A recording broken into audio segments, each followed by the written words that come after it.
All right, we ready to get this show on the road? Ready. I got a question for you guys, and this is not the topic of the show, Could be. but it could be, but I don't think it will be. But I'm just genuinely curious. Where do you guys get your news right now?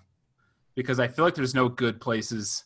Like SparkToro trending is good on paper, but it has become garbage lately because the way, Rand is very transparent about how stories get on SparkToro trending, which I don't know, Jacob, if you even use SparkToro trending, but it's basically the resurrected cousin of inbound.org without the community aspect. But basically it's like, it's just following a bunch of marketers on Twitter and what they share. And if a lot of marketers share it, then it moves up on SparkToro trending. But the problem is you're starting to get more and more stories that have nothing to do with marketing. Like, it's just like, oh, there's this movement and there's that and there's this. And it's like, well, I came here specifically for marketing news and half the stories are this. And so I feel like there's not great places. I mean, obviously, you check around some of the bigger publications, Marketing Land, Adweek, stuff like that. But is there any, do you guys use any type of aggregated style places to get your marketing news or inspiration, if that makes sense? Like a Reddit or an Inbound or SparkToro or something like that. I use you guys, man. I show up and I'm like, hey, what can you guys teach me this week? I had a hunch that was the case, Jacob. I had a hunch.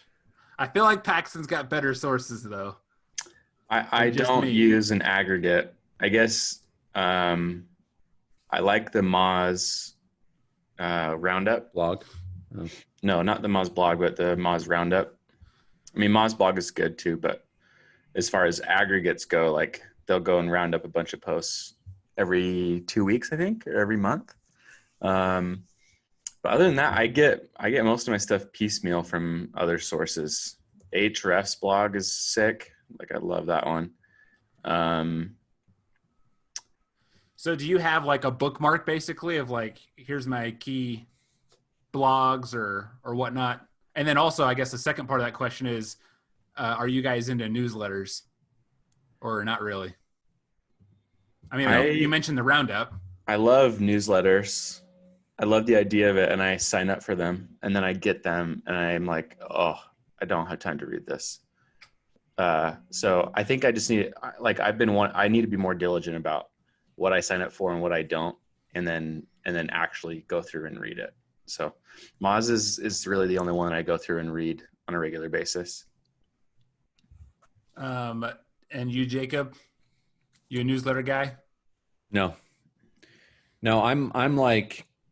I'm not as active as I should be about, I say active.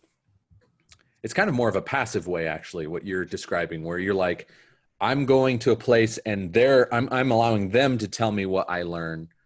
I'm more of an active learner where if I have a question or something comes up, I go searching for the answer. That sounded negative. I didn't mean that to be negative. Like, people should be doing both, right? Like they don't have anything in mind. They're just like, oh, what, like, what's new today, or what's new this week, or what's new in the industry.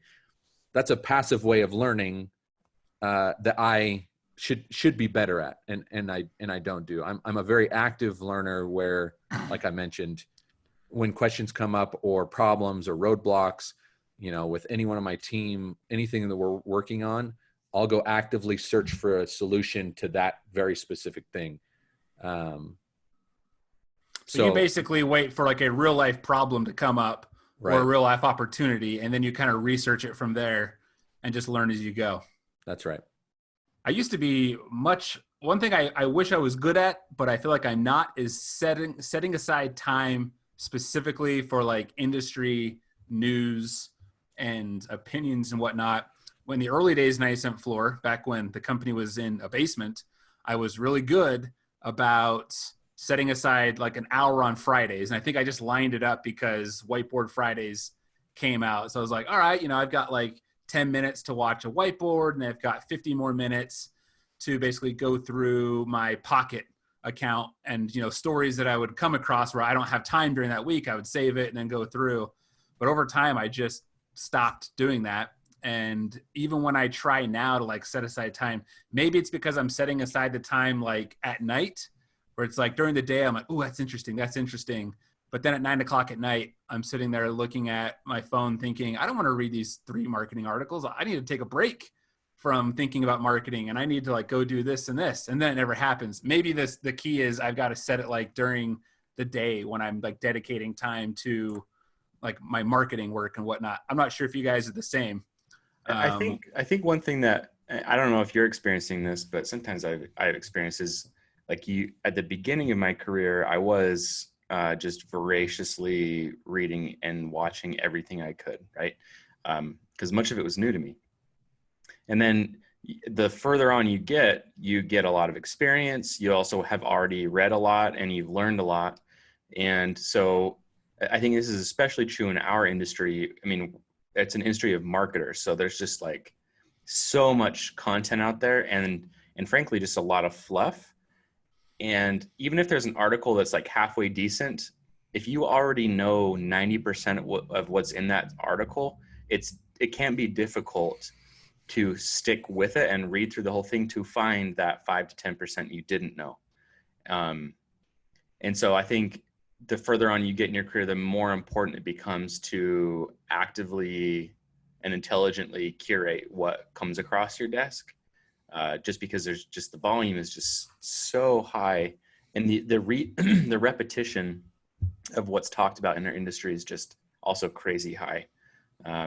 So that's what, like, sometimes I'll go to a conference and like I'll sit down and think, okay, I'm going to learn from this one. And they start talking, I'm like, oh man, this is so basic, or I already know all of this. But when I'm having a good day and I have the discipline to sit down and say like, okay, no, I feel like I already know this, but I'm going to sit here and stick it out and find the 5 to 10% that I don't know. Like what nuggets in here are going to inspire me to do something else. Right. But that's hard. That's hard the further on you get. And that's what I usually struggle with when I say, okay, I'm going to sit down and read a bunch of stuff, is just kind of filtering through and finding those nuggets. Yeah, that's true. And maybe it's my mind is wanting to branch beyond digital, and I'm going back to the same places like the SEO blogs and whatnot.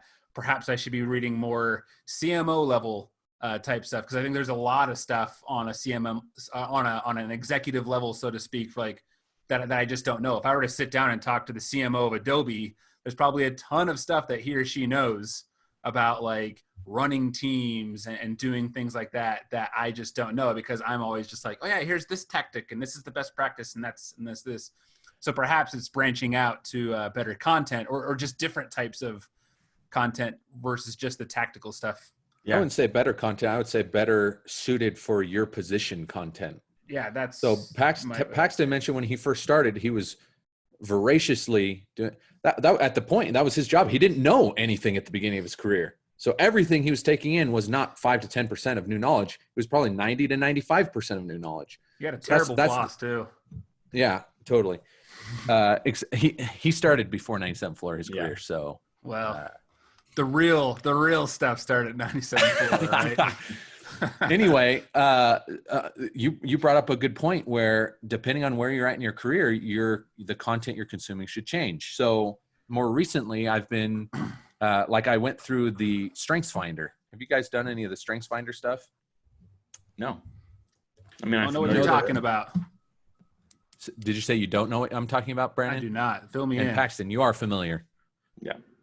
So Strengths Finder is kind of a personality test, but it's meant specifically for the professional world, and basically like career. And there are 34 attributes that are broken down, and it's like 140 questions, and it takes like 30 minutes. And anyway, their whole mentality I really like, and we could probably have a whole episode on this, or a segment at least. Not that we have to right now, but growing up, you always hear, you need to discover your weaknesses so that you can make them strengths. Make your weaknesses strengths. And Strengths Finder is saying, no, that's stupid. That's basically telling you to be someone you're not. Okay. So like, for example, empathy, and I've got the list here, empathy and developer, learner, like these are some of the attributes on here. if I try to make those strengths, those are at the bottom of my lists, like empathy. Not that I'm a sociopath, but it's basically saying try to be someone that you're not. That's their whole thing. Their whole thing is here's a list of your strengths. Make your strengths stronger. Focus on your strengths, not your weaknesses. Although they do have blind spots, right? Like you need to figure out what your blind spots are. So more recently, I'm trying to figure out not necessarily tactics that I could use to become a better marketer, but tactics that I could use to become a better leader or a better employee, or I mean, whatever, which is more of a broad thing. But in my position, those are the things that I need to know rather than, I just saw an article today that Rand Fishkin was mentioned in about John Mueller talking about how links in blogs should be no followed. And what's interesting about it is that like every time you see like a little snippet of anything talking about links in blogs, like there's this uproar in the SEO community. And I mean, that's very interesting. And I've read through it, but that's not, I have an SEO team, like they should know that. Right. And that's the stuff they should be reading. Not that I shouldn't read it, but there are different pieces of content that are more appropriate for I also think once you've gone through enough years of having that experience, no matter what field you're in, you can probably more quickly absorb whatever information. So like you know the lowdown on that, and you only had to spend 5 minutes on it. Yeah. So I think staying on top of the industry news is not so as difficult once you've gone through and done all the legwork and developed your base. Have you noticed throughout your, I mean, I'm sure Paxson especially, and perhaps he's an outlier being a CEO, but like, have you noticed as you've grown in your experience that your mindset has become closer to revenue? Like, is this ultimately bringing revenue to the client, to the company I work for, whatnot? Is that just a natural progression of like your title goes up, so like you're close to revenue? Or do you think that has to do with, even if you were thrown back into you're on a team reporting to a manager who reports to a director, whatnot, would you be more revenue focused knowing what you know now? So I guess the question is revenue focus a symptom of just getting experience in marketing, or is it a symptom of moving up in positions? I don't know if there's opinions there. I feel like Jacob and I, with our clients back in the day, we were pretty revenue focused. Like I remember with defensive driving, we were always reporting on how much money we were making them. I guess with OC Tanner, we weren't quite as revenue focused, but that's not what that team cared about, our points of contact. So I don't know. I think, I'd say it's wise for marketers to be revenue focused. Everyone should be revenue focused. Yeah. Everybody. Yeah. Jacob said something that I thought was interesting. I was going to comment on it, and then I had that question, that quick clarifying thing, and that threw my brain off. But do you remember what I was talking about? Was about strength finders? Was about that was one thing. I guess more of just a comment on like I have, and maybe you were not saying this, but what I got was, traditional advice is identify your weaknesses and then start working on those weaknesses. You're saying identify your weaknesses and identify your strengths, and then just double down, triple down on your strengths. And I think I've been learning this, and perhaps this is a false mindset, but I feel like it's true. I think the key to leadership is to identify your weaknesses and then find people to fill those weaknesses so that you can double down on your strengths. Because if you spend time, like you're good at something, and that's probably why you got the job that you got. So spend more time doing what you're good at and be aware of where you're weak and find the right people to fill those weaknesses versus trying to be good at everything. Perhaps that's a bad mentality. I think that's true. I mean, like, I like that. Yeah. I think you can't, it's not saying ignore your weaknesses. You need to deal with your weaknesses and recognize that they're there. But I think the question becomes, what do you focus on and work on? I used to be a strong proponent of just focusing and working on your weaknesses. I kind of took it as like, hey, you go to the gym, and if you like, if your legs are super strong and your upper body's super weak, you work upper body. You don't just sit and work on legs all day, Mm-hmm. But I've since learned that that's not a good recipe for like emotional health and mental health. I mean, to sit and Destroys your focus on confidence. weaknesses for a long period of time, yeah, you're just basically beating yourself up. So you need to be aware of those weaknesses, and then I think the strength comes from accepting them and compensating for them, and then focusing on those strengths and how to get even better at those strengths. Because the fact is, it's not like bodybuilding. It's not a good comparison to this, because bodybuilding, theoretically, we all possess the ability to be strong in all muscles, right? And you can rotate and eventually get to the point where you're just like strong everywhere. But that's not the case with personality. Like Jacob's weakness with empathy or whatever leads to other strengths that he has. It's because he's strong makes him weak in other areas. And so to try to be strong in everything is just impossible. Mm-hmm. Yeah, I also think as a leader, it's important to know the strengths of the people that work for you, and to amplify and praise those strengths instead of constantly harping on their weaknesses. So similar to how you work with yourself, I think you need to be aware of their weaknesses, compensate for that, and then just really applaud and help them grow their strengths. Yeah, so StrengthsFinder gives you this little DNA thing right here, this little strand. And so this is your top 10, and then they have bolded your top 5, which is like really what you should focus on. But out of my top 10, it's like 7 of them are one category, which is the influencing category. And what's really funny when you talk about like filling the gaps with people who possess your weaknesses as strengths, my wife is basically the exact opposite. She doesn't have a single yellow in her top 10, and all my blues and reds are at the bottom, which is where she's at the top. Just to emphasize the strength weakness connection here, my number one strength is what they call an activator. And that is someone who basically just turns thoughts into actions. Like I'm the guy who's like, we're in a meeting and something comes up and I'm like, we got to do this. We got to do it now. Let's do it now. And like priorities out of the way, we're doing this. But at the same time, it also tells me to watch out for my blind spots. In the exact same category, it says sometimes you might charge ahead and act without a solid plan. So instead of just saying, let's do this right now, I need to take a moment and recognize that there are probably some things that I'm missing here. Let me take a moment to take a breath and let's talk through this, and then let's move forward.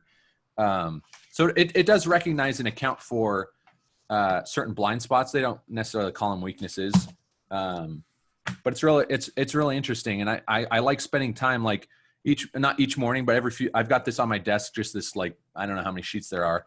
And I'll just grab a sheet and I'll just read through it and just try to focus on that strength today. Like, what can I do today to strengthen that strength? And I think it's really helpful. So anyway, not that that's what this episode was going to be about, but I'm fascinated with this report. And this is $50 for the report, right? Or for the assessment? So I got someone gifted me this. Was it either of you? I can't remember who gifted me this book. But in the back it had a coupon code. So I didn't pay the full price, but yeah, I did pay. And you would say it was worth it?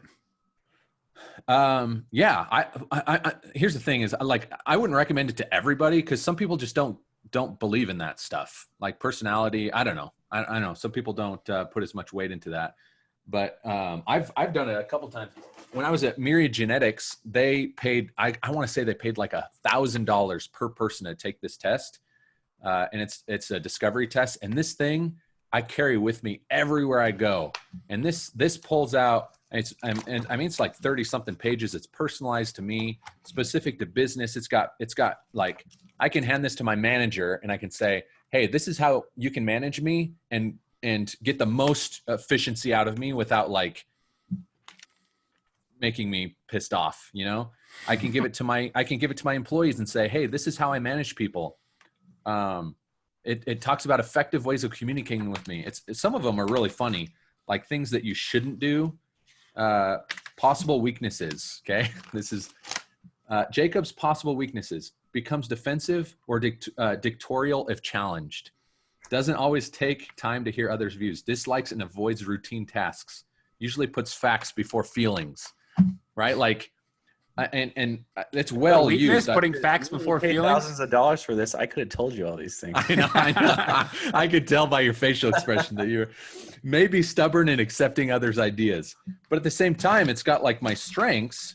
Will look for good in people and events, becomes involved in many activities, assertive, strong communicator who thinks on his feet, will act quickly and decisively on new information, swift and agile. I think one of my favorite things in here, and we'll move on because this isn't a show about me, but it talks about the communication aspect, strategies for communicating with Jacob. Oh yeah, this one. Oh, I feel While like communicating with Jacob, do not undermine his authority.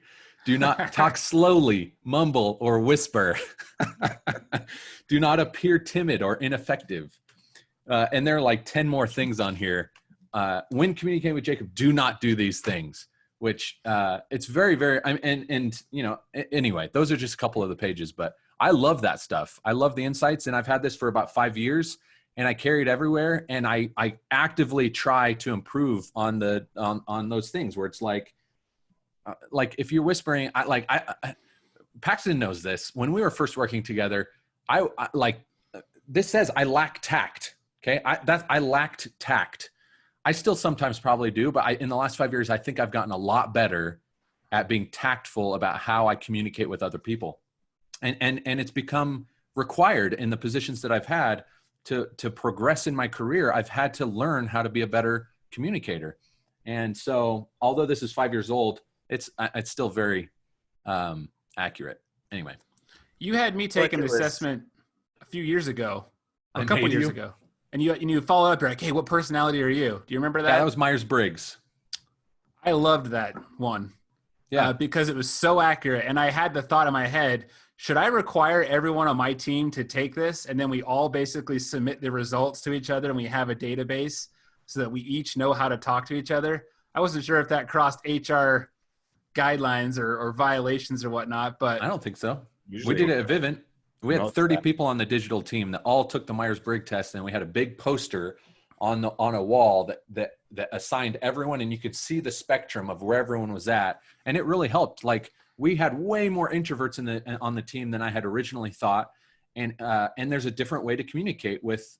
I mean, there are 4 different types in a Myers-Briggs, but introvert is one of them, and it's very interesting to see the spectrum and allow you to know a better way to communicate as a team.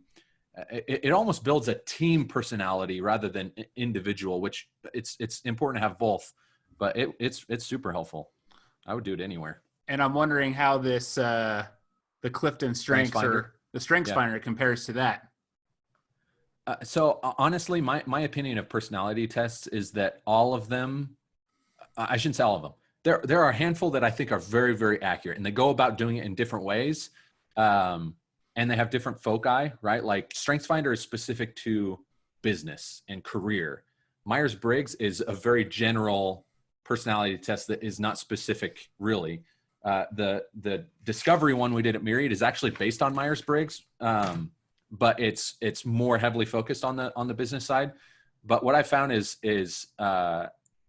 basically to some degree you get the same result. So whether you do StrengthsFinder or Myers-Briggs or whatever, it's all very helpful. It just depends on what you want the outcome to be. I would probably do, thinking about it now, something like a discovery or StrengthsFinder in a business setting rather than a Myers-Briggs test.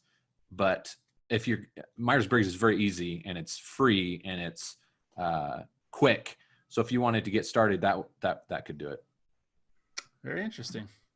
Paxton, I want everyone at 90 Cent Floor to have to take the Strengths Finder. I want a wall full of everyone's personalities so I know exactly how to talk to them and how they can talk to me. Well, just so you know, I'm an ESTP, in case you wanted to look that up. An ESTP. I'm always fascinated by your personality, Jacob. Whenever I talk to Brandon, I just act like I'm talking to Jerry Seinfeld. Kramer. Yeah.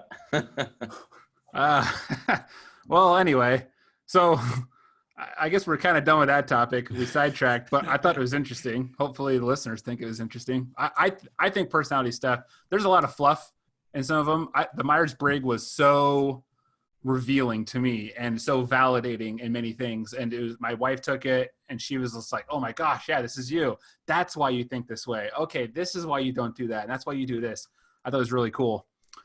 Yeah, my old boss at Myriad, after she took the discovery test, she used it specifically to improve her marriage, and she said she learned so much about her and her husband that she basically could like get into his head and manipulate him into doing things, which is kind of a negative way to say it, but you can use it for good too. I think it's been, I haven't taken a test, but I have, tried to actively learn about communication and how different people think. For me, I think we always go, like, humans typically go into conversations and they are themselves, and they just react as they would react, and they talk as they would, or they speak as they would speak. But when you know kind of what's happening, that allows you to translate within your head what you want to get across to the other person. And it's kind of like, speaking Spanish. I speak Spanish, but I don't speak it. It's not my native language. And so, I have what I want to say, and I translate it and I say it in Spanish. And you can kind of do the same thing. I had this problem. It's funny. There's like 4 employees that I've had this problem with. If you guys were saying something to me, like, tell me like, and I reacted this way, tell me like some fact or something like that, and I'm going to react. 65% of people don't understand anything that you're talking about. That's interesting. Anyway, yeah, the furrowed eyebrows. So to me, what this means is, like, I'm signaling to you that I'm listening and I'm processing what you're saying. Like, I'm paying attention, and I find it interesting when I go like this.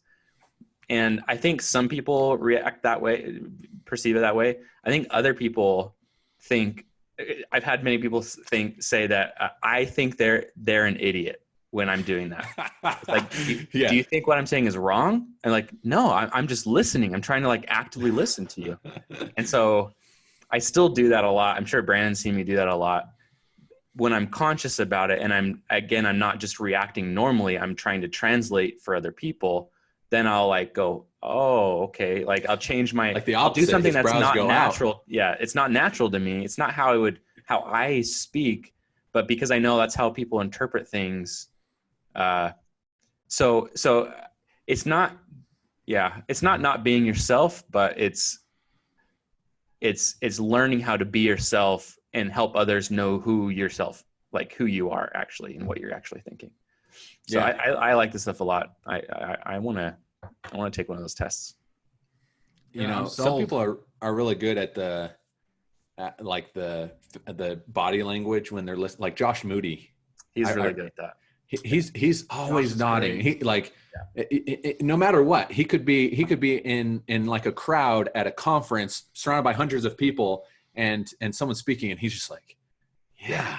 You know that Josh Moody is into it.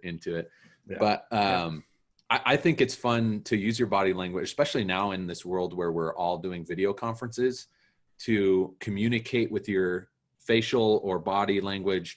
I try to be conscious about that. Like, if I disagree with someone, a lot of people will continue to nod their head as a way to say, yes, I'm listening. But to me, nodding my head is me saying, yes, I agree. So if I disagree, I try not to do those things, What do you do? Usually I just blank face. You don't go. No, I don't do that. No, I don't do that either. I don't do that. I don't want to be distracting. I don't, although I like the idea of them stopping mid sentence and being like, do you, I thought about that. Just like, oh, but no, yeah, I don't know. It's, I don't know. I guess it tickles me that, to think about kind of communicating something without talking and being able to, tell them I disagree without saying a word. It's very powerful. Makes Hey, sense. can we get a close up of one of your paintings, your drawings? Yeah. I mean, I'm on my 27-inch monitor here. Oh, I actually thought maybe you'd just grab one of the paintings off the wall and bring it closer. I thought, yeah, except Those are glued on, baby. Yeah, they're 3M Commando grip, whatever those are Okay. called. But Those are nice, man. you can go to Electric Palette on Instagram, and you'll see all my paintings. Wait, you made those paintings? Like you painted Yeah. those? Yeah, we talked about this last time. I thought you just bought them. No. I mean, I bought the canvas, but I wow. painted those. I mean, I did it on his iPad. That's We had like impressive. a whole conversation about this last time. Yeah, I thought we were just admiring like his taste in like, oh wow, you bought He some said really he nice. did it on the iPad, that he bought the iPad. I said, wait for a second because they're coming off an update. You don't remember I that? thought he bought the paintings on his iPad. Like he opened up Amazon and like on it. Well, that's impressive. That's impressive. Yeah, you got to get something on that shelf back there. I'm dude, always, wait, Brent, do you not follow me on Instagram? I rarely look at my Instagram feed. Dang, I that go blows in, my I'll mind. look at a few stories, and I bounce. And then I head over to TikTok. What's 3 your hours later. handle again? Electric_palette. Oh, you're talking about another account? Well, I started on my personal, but then I kept putting art out there, and I was like, this is not what I want out on my personal stuff. So I created a different account. It's nice, man. _palette. You'll have to do a YouTube channel of just tutorials. You know, it's funny because Bob Ross-esque channel. the app I use does a screen recording of all my strokes. So at the end, I have a time lapse. In fact, a lot of the drawings and paintings on my account, if you slide to the next thing, you'll see the time lapse. Oh yeah, of all my drawings, which are fun to watch. I do not follow you, Jacob. that's nice, man. Now I do. I like those. Well done. Yeah, I've seen your cartoons before on your personal. And I'm like, dang, Jacob's a really good artist. My cartoons. Oh, Brandon started following me. It's Pax. Holy cow. You're You blowing got 2 up. followers now. And as soon as this thing drops on YouTube and the podcast, get ready Boom. for a whole new boom of fame. That's hilarious. Boom of fame. Well, all right, guys. That was fun. Yeah, let's go to lunch. Let's do Someday it. this week. I'm free today. Let's go. Can't today. Oh, Of course you can't. Brandon looks for every excuse not to do. But I could do lunch later this week. tomorrow. I could do tomorrow. All right, let's do it tomorrow. Boom. Actually, well, yeah, it just has to be a little bit later. But I could do lunch. Like what? Oh, Like 11:30? Actually, I might not be able to do it. 11:30s later. I've got an appointment that ends at 11. Oh, we'll just talk about this after. Okay. Anyway, guys, thanks for Hey, watching. thank you so much for listening and for watching. If you've enjoyed this episode, we invite you to leave a positive review on iTunes or any other podcasting platform that you are listening on. Like and subscribe. Fantastic outro.